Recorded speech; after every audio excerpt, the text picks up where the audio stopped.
Hi, I'm Blair, and when I decided to start this YouTube channel, I thought the first thing to establish was why the hell am I doing it, and why the hell should you care? Both good questions, both valid questions. I feel like my life has been a collection of experiences, unique, just like everybody else's, but I feel like I've accumulated a lot of data because of the type of person I am. So my family and I, sold our house about 3 years ago in Baltimore and did the full time, have been doing the full time RV life thing for 3 years. And I say that casually at this point.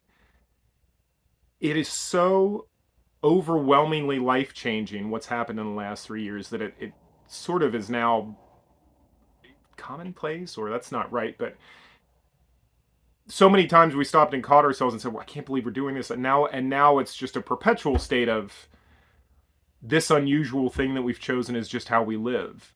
And I want to get more into that, but I also, whatever the psychological or experiential things I can talk about, I also have a bunch of data, just kind of hard data about campgrounds, about what it takes to live this kind of full-time RV life, about budgeting and knowing exactly now what it's going to cost us each month to subsist, and what we need to make as now my wife and I now as more gig workers or multiple income stream families rather than 9 to 5ers.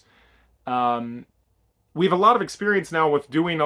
Granted, a lot of people are doing all of the things that I'm talking about, but I like to think that our accumulation of experience and data is unique.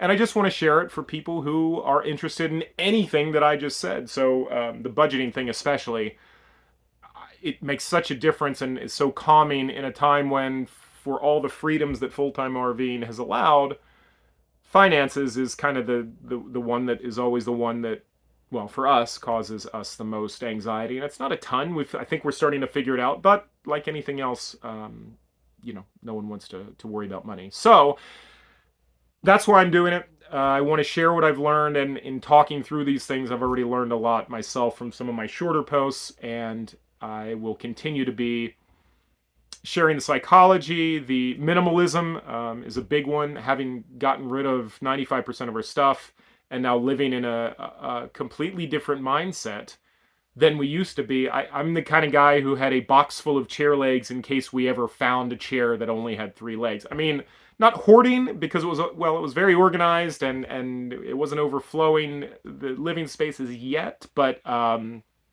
now having two of anything is anathema to us. And I that's fascinating to me, how someone can do a complete 180 in their thinking in a short amount of time. In a long amount of time is kind of fascinating. A short amount of time is even more fascinating to me. So I want to talk about all that stuff, what it's like to be in a relationship in a tight space, as opposed to a whole house, what that's taught us.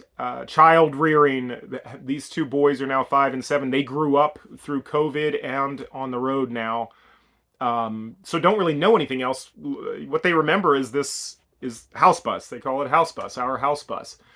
That's what they know. They that's their life, and that's kind of fascinating too. I mean, they remember houses and they've visited houses and they're looking forward to houses, but all the things about learning how to raise our two and only two children on the road. That's a topic unto itself. So yeah, that's what you're going to hear if you subscribe to this channel, which I would love for you to do. And I love hearing any kind of feedback about what you want to hear, what you don't want to hear, and what's working and what isn't. So yeah, cheers, and hope to hear from a lot of you.